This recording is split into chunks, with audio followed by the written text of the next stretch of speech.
Hello guys, welcome back to this channel. In this today's tutorial, I'm going to show you how you can create confusion effect on Kinemaster.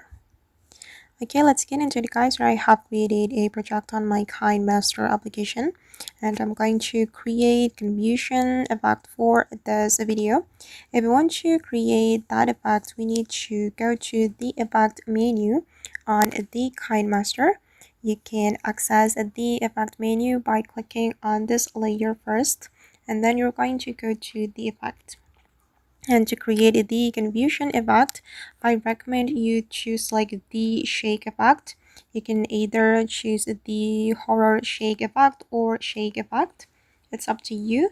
If you want to add the shake effect, you can click on the shake effect right here, and you can choose the effect that you like to create the confusion effect.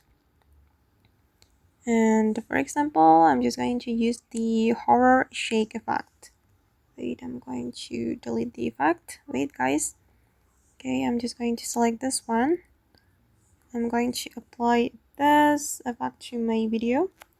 Then we can zoom in like this. Okay, and if you want to make the effect align with your video, you can just drag the effect like this. Alright, and this is the result. Okay. And I guess that's all the way to create confusion effect using Kinemaster. I hope this tutorial will be useful for you. Thank you so much for watching, and if you found this tutorial useful, don't forget to like, comment, share, and also subscribe to the channel. Bye!